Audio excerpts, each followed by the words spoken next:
Hello. तो good morning. देखो, आप लोग को पता होगा कि जो बीपीएससी है वो आपको होने जा रहा है 30 सितंबर को 17th बीपीएससी। ठीक है, 17वां बीपीएससी आपका कब होने जा रहा है? 30 सितंबर को। ठीक है।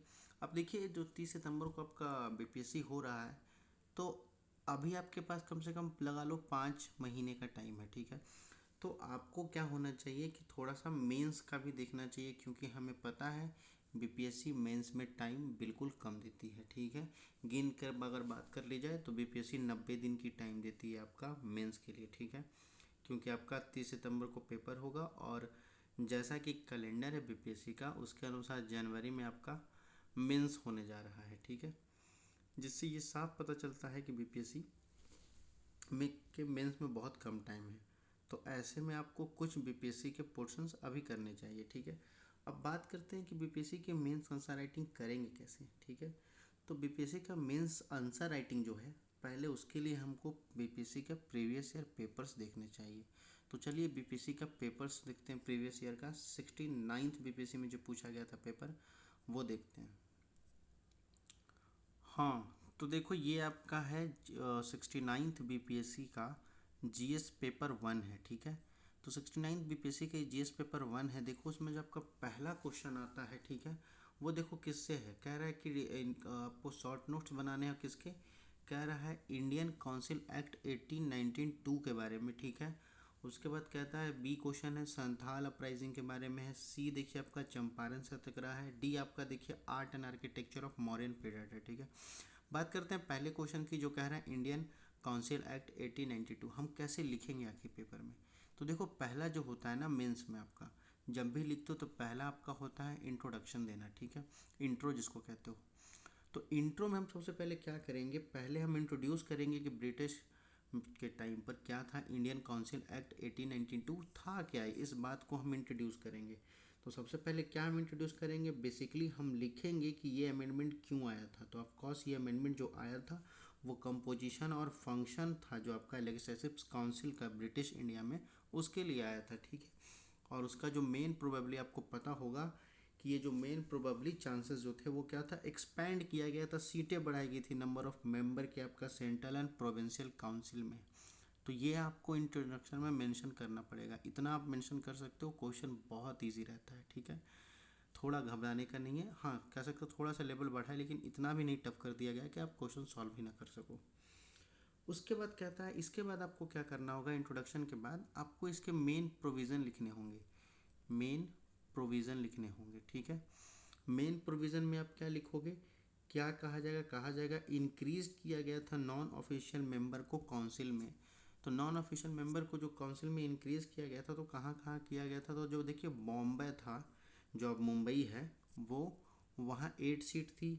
मद्रास 20, बात कर ली जाए उस समय बंगाल की, तो बंगाल में भी 20 था, और नॉर्थ वेस्टर्न प्रोविंस में 15 था। ठीक है। तो ये इतने लगभग कह सकते हो कि आप मेंशन करोगे कि मेन प्रोविंस में जो सीटें बढ़ाई गई थी वो इतनी इतनी थी। ठीक है। अब उसमें जो था कि मेंबर जो थे वो डिबेट कर रहे थे, बस उनका जो था, जो बजट आती थी उस समय, बजट में विदाउट डिबेट उनको रहना होता था। ठीक है। तो उनको बजट में पार्टिसिपेट करने के लिए मौका नहीं दिया गया था। इस काउंसिल एक्ट में ये आप मेंशन कर सकते हो। ठीक है। बात करते हैं अब इस एक्ट के सिग्निफिकेंस की, तो आप उसको उसके बाद क्या करना, इसमें आप सिग्निफिकेंस लिखोगे कि इस एक्ट के क्या क्या सिग्निफिकेंस थे, इंपॉर्टेंस थे। तो ऑफकोर्स देखो, आपको पता होगा इंडियन काउंसिल एक्ट 1892 था, उसका कॉन्स्टिट्यूशनल और पॉलिटिकल हिस्ट्री बहुत ज़्यादा था। ठीक है। और इसमें जो सीटें बढ़ाई गई थी, जैसा कि हमने बात किया, वो तो होगा ही, वो आप लिख दोगे आपको सिग्निफिकेंस में। चौथा 2 पॉइंट हो गए आपके पास। ठीक है। एक आपका क्या हुआ, कॉन्स्टिट्यूशनल पॉलिटिकल हिस्ट्री थी। दूसरा आपका क्या हुआ कि सीटें बढ़ाई गई। तीसरा हम बात करते हैं। ठीक है। तो देखो, पहला हो गया, दूसरा हो गया, तीसरा बात करते हैं।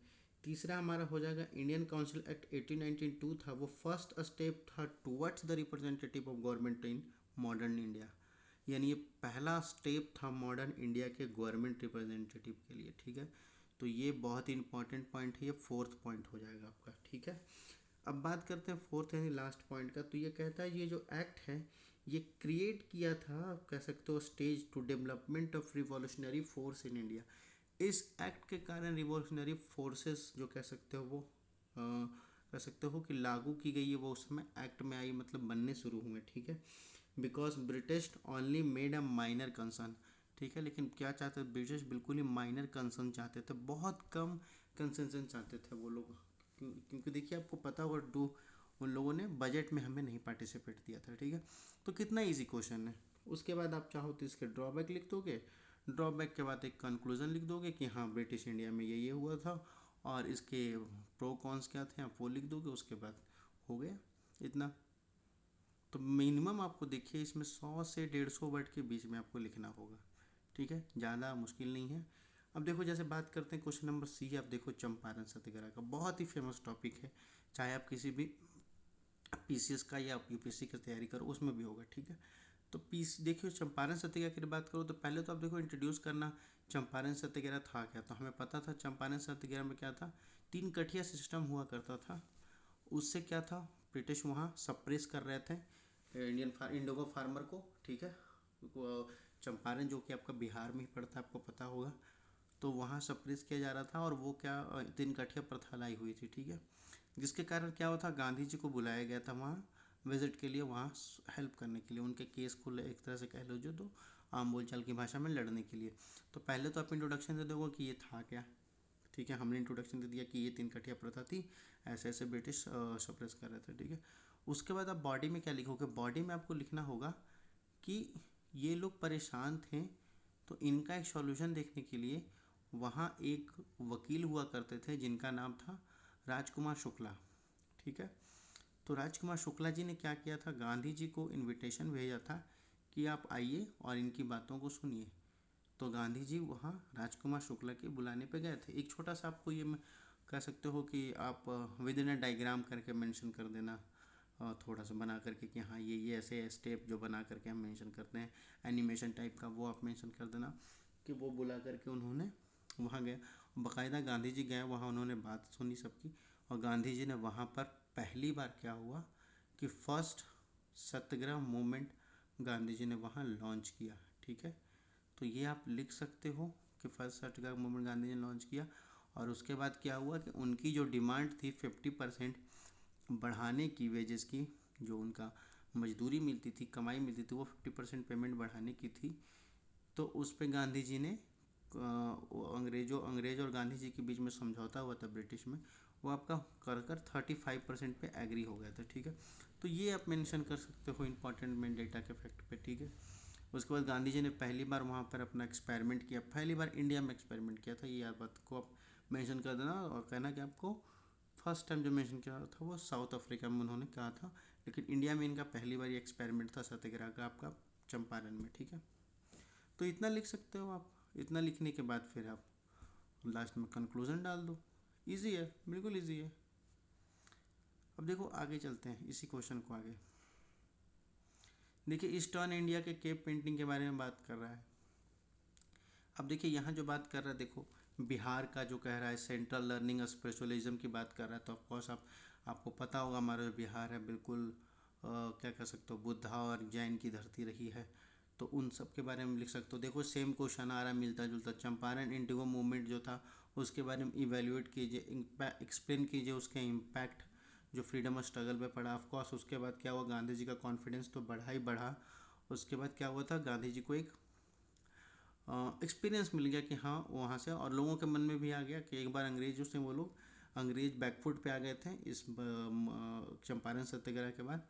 तो जो इंडियन लोग थे उनके अंदर भी थोड़ी सी कह सकते हो पॉजिटिवनेस देखने को मिला, तो ये हम इम्पैक्ट के रूप में आप लिख सकते हो, ठीक है।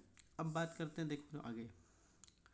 देखो इंडियन नेशनल कांग्रेस के बारे में भी कह रहा है कि ये मॉडरेट फेज जो थी उनका कंट्रीब्यूशन क्या था इंडियन नेशनल कांग्रेस में। तो देखो आपको पता हो गया जब इंडियन नेशनल कांग्रेस बनी थी उसके पहले भी बहुत सारे पार्टी हुआ करते थे, और ये वो कह सकते हो एक तरह से मॉडरेट पार्टी थे।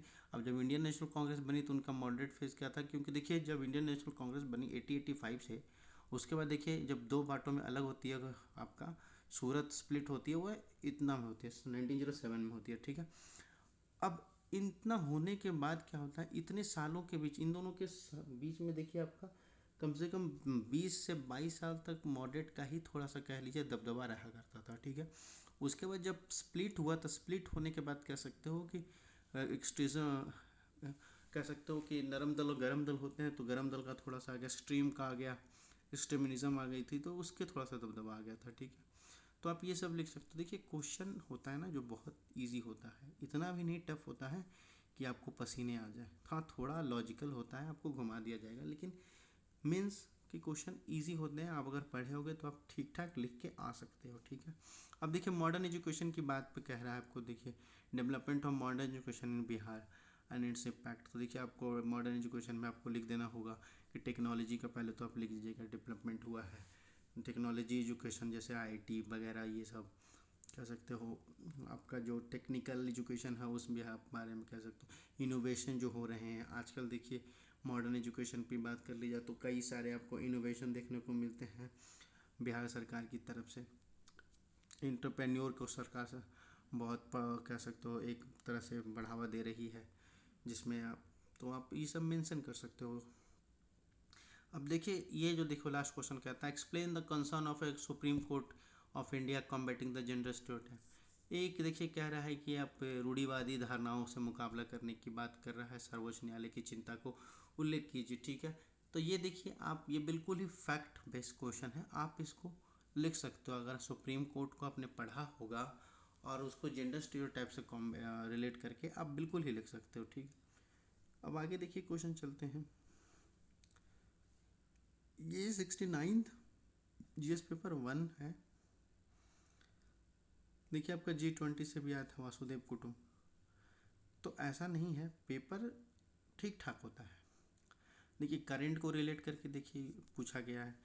G20 का आपका करंट था यूनिफॉर्म सिविल कोड, क्योंकि देखिए यूनिफॉर्म सिविल कोड तब से बहुत पिछले 6 महीने से कह लीजिए साल भर से बहुत हाईलाइटेड न्यूज़ में रही है। आपको उत्तराखंड में यूनिफॉर्म सिविल कोड लागू कर दिया गया, असम में ऐसा बात चल रही है कि लागू कर दिया जाएगा। तो यूनिफॉर्म सिविल कोड बहुत, और कह लीजिए कि आपका जो प्रेजेंट गवर्नमेंट है, पार्टी है जो बीजेपी, उनका भी यही कह लीजिए डिमांड रहता है कि वो सरकार में आएंगे तो यूनिफॉर्म सिविल कोड लागू कर देगी। तो उसके बिहाफ में देखिए बहुत करंट को रिलेट करके क्वेश्चन पूछा गया है, तो आप उसको थोड़ा करंट से अफेयर ही है तो आप ये कर सकते हैं, ठीक है। अब देखो आगे, ये देखिए डीआई का क्वेश्चन है, ठीक है। तो ये डीआई का क्वेश्चन है, तो ये रहा आपका कह सकते हो GS paper first BPSC 69th mains का क्वेश्चन पेपर, ठीक है। इसको देखिए कैसे आंसर राइटिंग प्रैक्टिस की जाती है। अगर आप लोग को आंसर राइटिंग प्रैक्टिस बिल्कुल नहीं है तो आप एक बार आपको क्वेश्चन चाहिए तो मैं डेली बेसिस पे आपको क्वेश्चन प्रोवाइड कर दूंगा। आप मुझे कमेंट सेक्शन में बताइएगा, मैं अपना टेलीग्राम लिंक आपको प्रोवाइड कर दूंगा। वहाँ पर आपको डेली बेसिस पे कुछ ना कुछ क्वेश्चन मिलेंगे, जिससे आप क्या कर सकते हो कि मेंस आंसर राइटिंग का प्रैक्टिस कर सकते हो। क्योंकि अभी आपके पास टाइम है, कम से कम 2 महीने तो टाइम है मेंस प्रैक्टिस के, ठीक है। तो पढ़ते रहिए बीपीएससी के बारे में। वीडियो अच्छी लगी तो लाइक एंड सब्सक्राइब कर लेगा। पढ़ते लिखते रहिए। धन्यवाद, थैंक यू।